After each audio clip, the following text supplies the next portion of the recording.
Bom dia. Mais uma aula de história. A gente tá saindo de Roma e chegando na Alta Idade Média. Então, o que a gente precisa saber? Que quando aconteceu a desagregação do Império Romano, o que é desagregação?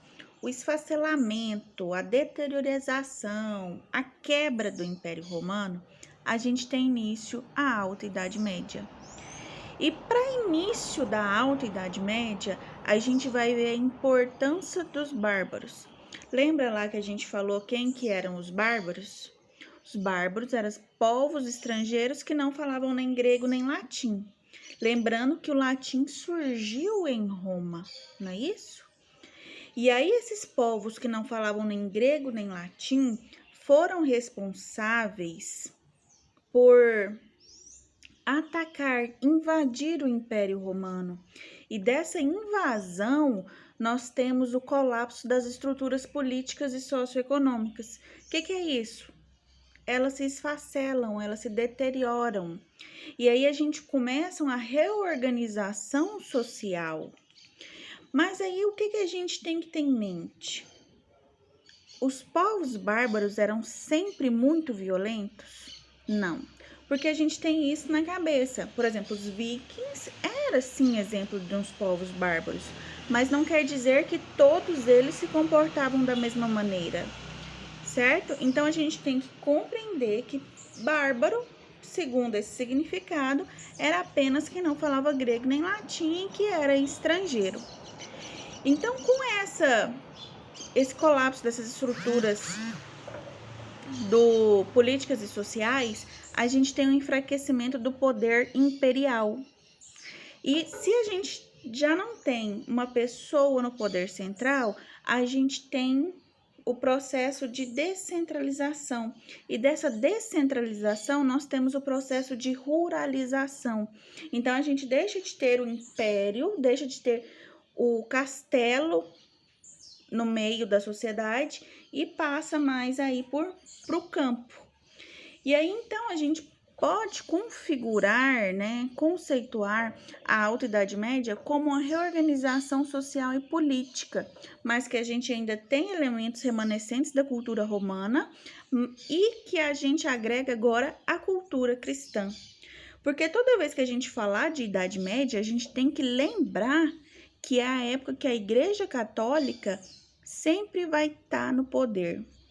Por que a gente fala Igreja Católica? Porque muitas vezes a gente vai falar assim, só igreja. Porque quando a gente está falando de igreja, nesse período, era a toda poderosa Igreja Católica que durante toda a Idade Média vai exercer um papel fundamental no decorrer da história. Porque ela vai passar a ser a grande detentora de terras, de poder, de política, tudo. Então, tudo vai gerar em torno da igreja. E aí a gente entra no feudalismo.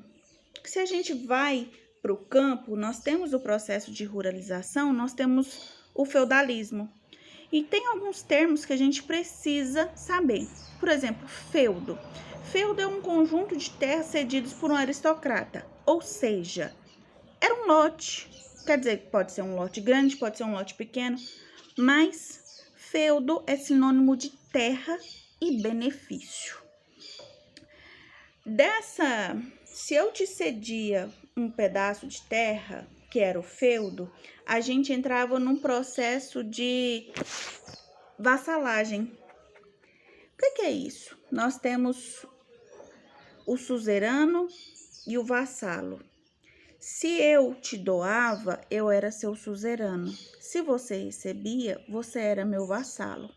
Mas o que essa relação traz pra gente? A relação de dependência. O que é isso? Você não poderia simplesmente largar o seu pedaço de terra e ir embora. Você tinha obrigações a cumprir com o seu senhor, que seria o seu suzerano. Você deveria pagar impostos, você deveria trabalhar para ele. Então, essa relação do feudalismo nunca foi de graça, nunca foi uma doação. Era cedido, mas não era doado. E aí nós vamos ter outros dois tipos de relação, que é o colonato e o comitatus. Qual que é a diferença? O colonato vai ser em relação à terra. Você poderia fixar na minha terra, você poderia ficar na minha terra, desde que você cumprisse sua obrigação. E o comitatus, ele era ligado à questão militar, que a gente vai ver que vem forte também, que era essa relação de lealdade que os chefes militares tinham com seus soldados. Então, nós temos o colonato ligado à terra, comitatus ligado à parte militar. E aí, a gente vem com a organização do feudo. Como assim organização do feudo? Não era todos os lugares que eu poderia frequentar, não era todos os lugares que eu poderia trabalhar, não era todo dia que eu poderia trabalhar para mim. Tudo isso era organizado em 3 partes. O manso senhorial, que o próprio nome já diz, era do senhor, ou seja, ali apenas a família aristocrata poderia frequentar, mas que quem trabalhava? Os colonos. Ou seja, a família aristocrata, ela existia, ela podia frequentar ali, mas quem cultivava suas terras eram os colonos. A gente tem o manso servil, que era aquele pedaço de terra onde os colonos poderiam trabalhar, e a gente tem o manso comum, que seria bosques, rios, que é onde os dois poderiam frequentar. E aí a gente chega numa frase que vocês vão escutar muito durante a Alta Idade Média. Uns oram, outros combatem e outros, enfim, trabalham. O que é isso? Toda vez que a gente fala em sociedade, a gente não fala do triângulozinho, que seria a organização social. A organização social durante o feudalismo, ela era uma sociedade estamental. O que é uma sociedade estamental? Não é uma sociedade onde você não consegue migrar entre as classes sociais. Você nascia assim e assim você morreria, independente se você conseguiu conquistar algumas coisas ou não. Então, nós temos 2 modelos, vamos colocar assim, de organização social. Em alguns lugares que vocês forem pesquisar, que vocês forem estudar, vai aparecer a figura do rei lá em cima. Sim, existia a figura do rei, só que era uma figura figurativa. Ele não tinha o poder real. Então, assim, ele ficava lá, mas ele não exercia função nenhuma, não tinha poder de decisão e nada. Então, pela própria frase, a gente já consegue fazer organização social. O clero. Quem que era clero? Os que oravam? Quem orava? Quem era parte da igreja? Padre, bispo, papa. E aí, tá. Mas aí você falou que eu não consigo mover entre as classes. Como é que continuava a existir clero se padre não poderia casar, né?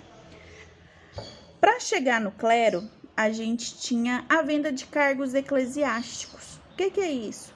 Alguns aristocratas compravam o título de padre e até de bispo mesmo. Então, quer dizer o quê? Que o clero ele não tinha estudo, ele não tinha preparação. Então, assim, hoje eu amanheci professora, mas se amanhã eu quisesse amanhecer padre, eu ia lá e comprava o meu título de padre. E aí, outros combatem. Então, nós temos o clero no topo, a aristocracia no meio. Por que a aristocracia combatia? Porque apenas os aristocratas podiam fazer parte dos exércitos. Então, assim, os trabalhadores do campo, eles não poderiam de maneira alguma exercer algum cargo que tivesse status social. Então, nós temos o clero, a igreja, a aristocracia, os senhores feudais e sua família, e os trabalhadores do campo. Os trabalhadores do campo tinham direito a quê? A nada, a trabalhar, apenas trabalhar. Então, durante esse período aqui, a gente não vai falar mulheres e crianças. Por quê? Porque eles não tinham importância social diante do que a gente vê na sociedade. Ou seja, a mulher era criada para ser esposa e tudo. Então, assim, a mulher não tinha direito e a criança também não. Assim, lá em Roma a gente não viu que a mulher tinha uma preparação. Lá em Roma não, lá na Grécia, né? Que a mulher tinha uma preparação, que a criança tinha uma preparação. Aqui não, aqui elas simplesmente existiam para obedecer o marido. Eles eram criados para isso. É lógico que os meninos da aristocracia iam para o combate. Então, a sociedade estamental era clero, aristocracia e trabalhadores do campo. E a gente tem que lembrar que no feudalismo a gente vai ter alguns impostos que vai ser cobrado dos colonos, que é o que a gente vai continuar a ver na próxima aula, porque o feudalismo ele é um período tão rico, a Idade Média é um período tão rico, que quando a gente falava de Idade Média até certo tempo atrás, a gente falava de Idade das Trevas, o que não é verdade, porque era considerada Idade das Trevas, porque era considerada uma idade que nada aconteceu, apenas o poder da igreja era exercido. Só que isso já não é mais usado justamente por causa dessa riqueza que tanto a alta quanto a baixa Idade Média traz pra gente. Certo?